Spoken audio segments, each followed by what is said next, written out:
pleasant Friday to you, and welcome to Lone Star Park at Grand Prairie. Alongside Rodney Nelson, I'm Jim Byers. We are here to analyze tonight's 8-race card. We've got 8 here on the Friday program. Fast main track, firm turf course.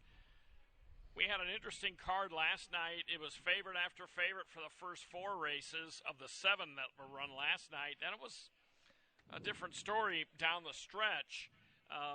The TV horse that we featured, Autostrada, did win that last race at 6-1, but a couple of those other winners, a little hard to factor, but nonetheless, started formful. It didn't end that way. We'll see what happens here tonight. Yeah, that's why we run the races. If we knew who was going to win every time, there'd be no sense of running them, right? Wouldn't be any fun, at least. Let's get right on to the first. I think this is a little bit of an odd group. We're running basically a division of this race later on, and it's a little bit different group. Texas-bred maiden special weight fillies, different group in terms of the level of competitiveness. 5/8 of a mile here. These are 2-year-olds. Scratched the 6 Y Texas Y. By the way, this is the 3rd time this filly has been entered and scratched on race day without making her debut. That's really apropos of nothing. I just think it's interesting. And scratched the 7, I'm Grinnin'. So the 6 and 7 out. The reason I said it's kind of a odd group is you've got some first-timers with, decent but not spectacular works, and you got some horses that have been to the track that really haven't shown much. So it's going to be interesting to see what unfolds here. Yeah, it scratched down to a race of 6 here. 2 of them have raced before, and that's one of them I'm going to take. It's number 2, Copper Can. When this horse did run on May the 28th, the day before Memorial Day, ended up 3rd in that race. Was beaten by 14 lengths, but look at the winner of that one. Divining Humor won by almost 12, so it's not as bad as it looked on paper here. Had some trouble in that one. If you look at the comments, says in tight, had to check late. I think with the better run, Copper Can, with that one race underneath her belt, is going to come out today and hopefully fire for Steve Asmussen and Stuart Elliott tonight. That's why I've got the 2 on top. Number 1, She's the Bee's Knees. That's going to be my second choice. If you look at the workout tab for this horse, 3 workouts in May. A couple of them were bullet works. Wasn't very many horses working that morning at the distance, but still to earn that bullet, something to be said for that.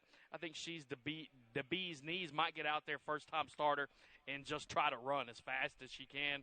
And then I've got the 8, Bring on the Bubbly, as my 3rd selection. This one from the trainer, Miguel Silva. He's pretty good with 2-year-olds and first-time starters. So here in the opener, I've got it 2, 1, and 8. I'm going with the 2, Copper Can, as well. I went back and looked at that race, and I picked her in her debut at 4-1. Divining Humor just absolutely destroyed that field, and quite honestly, it didn't look like the ones chasing her were all that impressive. One thing I'll point out about Copper Can, her May 25th and May 27th works were not her. They were different fillies. Those workouts have been reassigned. They were different fillies, so cross a line through those. She did work on June 6th and June 13th. Since that last race, I don't know if she has any ability at all, but she was well regarded in her debut. Asmussen can definitely improve them start 1 to start 2. She did have some trouble. She veered in at the start. Then she was in tight. She got brushed a bit and roughed up a little early, and then didn't seem to like the dirt in her face. I wish she were drawn outside today, but I'm going to take her anyway. Bring on the Bubbly has decent works. I took her 2nd. She's the Bee's Knees, has a string of those quarter-mile works that I love so much for unraced horses. So I don't pick those quarter-mile work horses because we just don't know how good they are. Obviously they've been doing something else somewhere, at a farm or a training center or whatever. I just don't like quarter-mile works. So because I can't really personally endorse them, I don't pick them. On we go to the 2nd. But they win a lot of races when they're with J.R. Caldwell, so that's the one proviso. 2nd race, 1 mile. First level allowance, 3-year-olds and up. And scratch the 9 From the Heart, who had such an impressive debut that I was going to take him back and try to wheel right. You were going to too, as yeah. well. Yeah. He got absolutely left, came storming and got up and won, but he's out. So I ended up scratching into the chalk. Well, you know what? I'm going to try to beat the chalk All with right. 7, Summer Love. There you go. All right, so Summer Love, we've seen this horse out at Lone Star Park twice so far this year. Had a second and a third place finish from those. The first start of this colt out here on our racetrack this year, I mean, a solid second, missed by just a neck. That was at the 1 mile distance on the turf. You can see that since going to the turf, the only 2 races on the turf were the most recent 2. And had those 2 pretty good finishes. Both of them, this horse was in for the $25,000 tag that day. So he's going to face these allowance horses here today. But I'm thinking that Summer Love likes the grass out here at Lone Star Park after those 2 races. And 15-1 morning line, I'll go ahead and take a shot on Summer Love over Ready to Roll, who I know is your choice here. Yeah, I mean, I was trying to beat him because, he's 3 for 28. He has won twice this year, which for him qualifies as quite an achievement because he likes to pick up checks. He's just not what you would call a win machine. And last time he loomed up like a winner and just flattened out completely. But I think he's the best of what's left. He's got enough speed. He can lay close, but doesn't absolutely have to have the lead. And I've kind of had my eye on Conatlaw number 6 for a while. And he just ran last behind Sunlit Song, but Sunlit Song's an absolute freak, especially on this turf course. He was beaten by 10 lengths, but the whole backstretch would lose by a certain amount of lengths to Sunlit Song on the turf, so that's no disgrace. I think Conatlaw might run well, so I'm going to go 2-6 in here. Rick Lee picked Holy Emperor as his designated long shot. He did have a really, really bad start last time, but I'm just afraid, so much for that. Almost caught that one. That's unfortunate because that's the front page of my next race. If you can't tell, it's a little windy out here today. It's just in the past few minutes. It's a little windy. We'll see if we can recuperate that. I don't have the conditions. What are the conditions for the third? All right, third race, an allowance race. We're going 6 furlongs. Texas accredited 3-year-olds and up, which have never won 2 races other than maiden, claiming starter, or trial, or which have never won 3 races. Did I do that right? Exactly. Why don't you go ahead and start with your picks, because half of the entrants are somewhere between here and, they're definitely over near the entrance gate. Oh, they just took another. Someone's going to find your sheet and find some good picks on there, right? Although my top pick, in fact, my top 3 are not on that sheet, but thankfully Reagan has gone to get them. That's what I was going to say. The second half of the page is the one I'm looking at. Yeah. Number 7, Tappett's Cash. Oh. That's going to be my top choice. You've got the same one. Tappett's Cash, this horse was a winner 2 starts back. That was right here at Lone Star Park. Win at 7.5 on the turf in that day. Last 4 races for Tappett's Cash have all been on the turf, but when you look at the horse's dirt record, too, it's not bad at all. Back the first start of 2023, went 7 furlongs down at Sam Houston Racecourse in a maiden special weight. Won that one, broke that maiden by 5 1/4 lengths. Pretty nice there. Since then, moved on to those turf races, like I mentioned. Had that win 2 starts back, a couple seconds as well. Matt Hebert, the trainer of this one. He's going to have this horse in a good spot, I believe. Iram Diego, the rider. Take a look at when Iram's been on this horse. Wins and seconds is all he's ever had on Tappett's Cash. I think those 2 guys teaming up again is going to set up well for this horse that has an 8-1 morning line. Yeah, I like the fact he gets back to a sprint. He's done well in the past sprinting. He's been showing speed routing on the turf, but he's 1 for 4 on a dry fast track with a second. I don't know why he can't sprint. I think he can go with these guys. He's always faced Texas breds. That's who he's facing today. So I'm gonna go with him as well. Will the Thrill, very sharp right now, but I think Will's a little bit better on the turf than he is on the dirt. So I'm going to go 7-1-6. That's an interesting race right there. Okay, here's where it takes some ability to switch these pages and not lose them. On to race 4. This race is going to look very much like the first race. It's the exact conditions. 5 furlongs, Texas bred maiden 2-year-old fillies.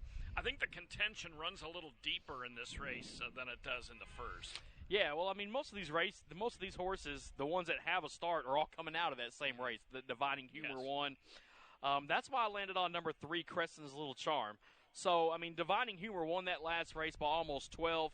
Crescent's Little Charm was ahead of the rest, finishing second in that race. I think that this one can get out there and have a good run. I talked about the trainer earlier. Has some success with 2-year-olds. Putting all those things together, I think Crescent's Little Charm picks up the W here today in race number 4. I got Bling Dancer second, and then All-American Lady, the 8, as my third choice for Terry Oath. I'm going to go with a firster in here. You know, I went back and watched Crescent's Little Charms race. I mean, it's the best last race of any of the ones that have been to the post. Divining Humor was completely off in a race by herself, and Crescent's Little Charm did, beat Copper Can. I liked Copper Can earlier in the day, albeit in, I think, a lesser field. But I went ahead and I'm going to try to beat Crescent's Charm, even though I think she's the one to beat. She hung in there and ran okay to be second, even though she was on her inside lead through the stretch. I'm going to try Texarkana. Danny Pish, first-time starter, has a reasonable display of works, but a really quick blowout on June 10th to maybe sharpen her speed. The Damn Mijita was 2 for 15 for Pish and produced one other half-sibling to Texarkana who went 0 for 2, so there's not much to talk about there, but I'm going to give Texarkana a chance. Little trivia, you know the owner of that horse? Mr. Strauss? Yeah, former Speaker of the House. Is that Texas right? Speaker of the House, yes. How long ago? Right before Dade Felon, I believe. I think he so left right before the recently new guy, yeah. Yeah. So I had the honor, met him out here a couple times. Okay. Him and his dad. His dad is real big into it as well. I did not know that. On we go to the 5th. We've got a video to show here. This is a good race. 5/8 on turf, $50,000 optional claimer, or non-winners of 2. These were 3-year-olds. The horse we're going to watch here is Will Take Cash. Now, he's 3 wide. He's got the big white blaze on his face. He's up at the front. Now, he's been battling with those 2 horses inside of him. Now, as we roll it, he's going to take over the lead, but watch the rider, Stuart Elliott. He's just urging him. Now he's setting him down for the drive. He has the stick in his left hand, but he's only going to hit him once, right here through the stretch, right there. He took the lead relatively easily for having battled with a pair of rivals, and now he's just hand-ridden to the wire. And that was a maiden race. He led, or was on the front end the entire way.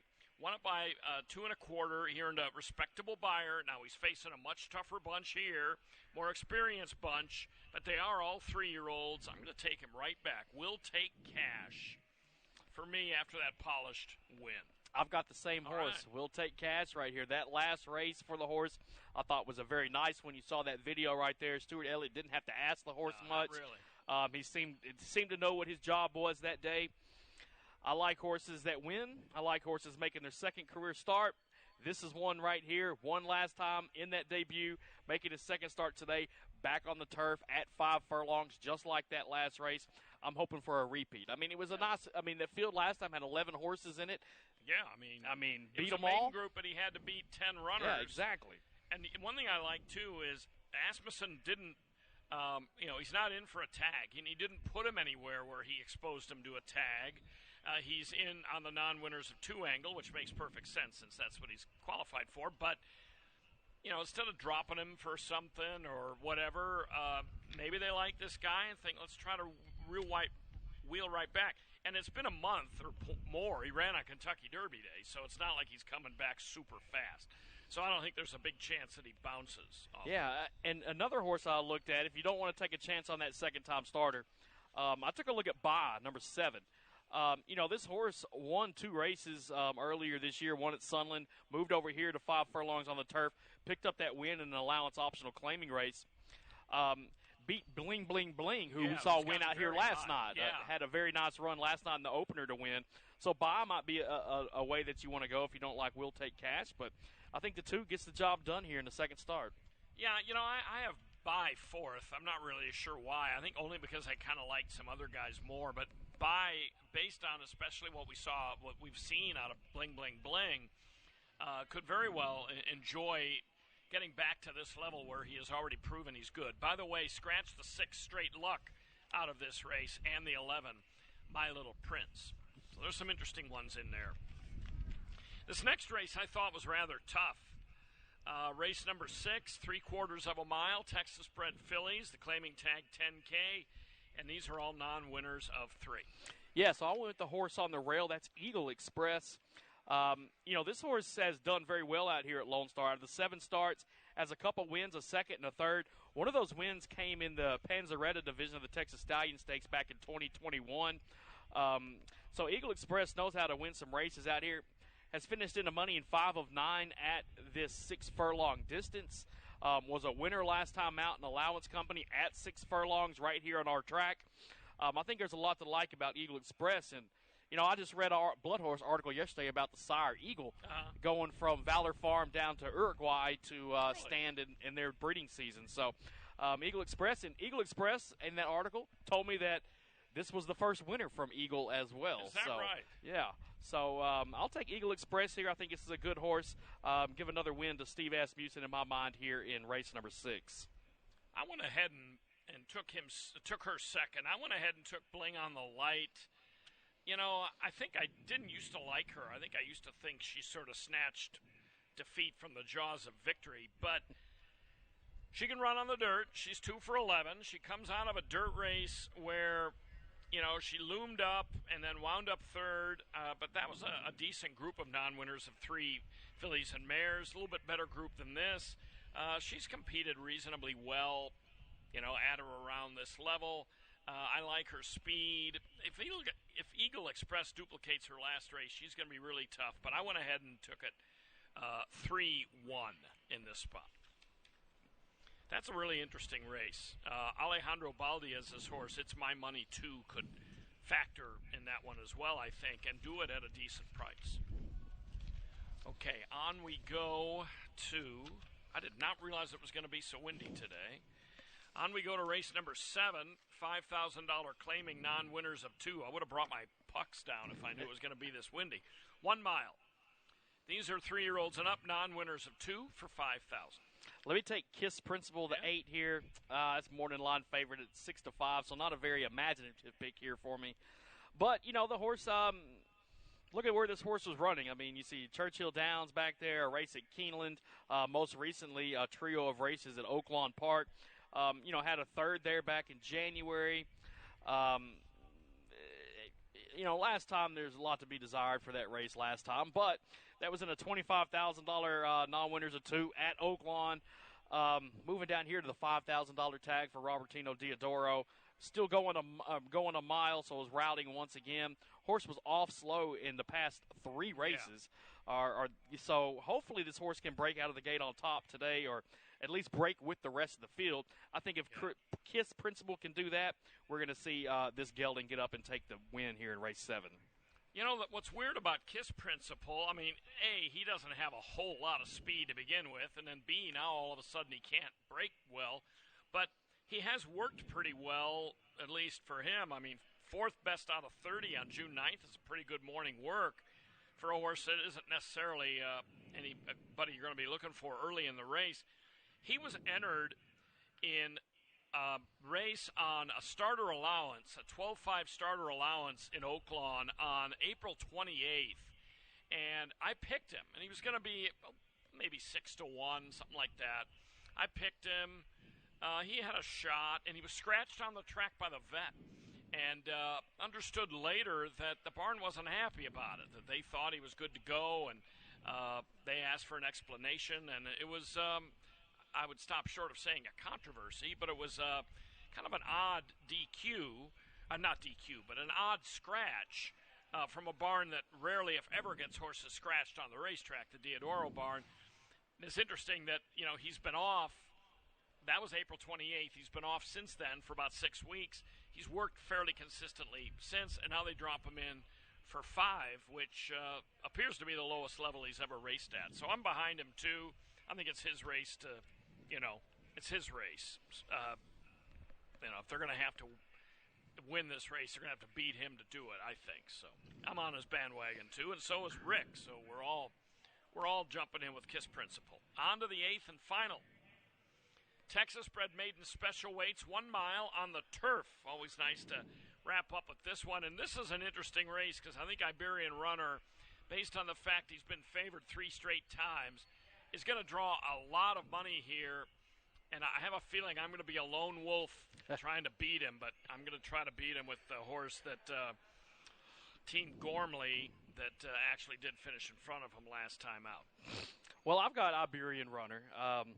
Last time out was a fourth-place finish against some of these same runners here in this field. But before that, you had a string of second-place finishes, second. Horse has only been on the turf for one time. That was a second-place finish. 2 starts back, missing just by half a length. I think having that one grass race under this horse's belt is going to help him out stepping back onto the turf once again. After those knocking at the door in those seconds, I think that this is the time that Iberian Runner is going to graduate here.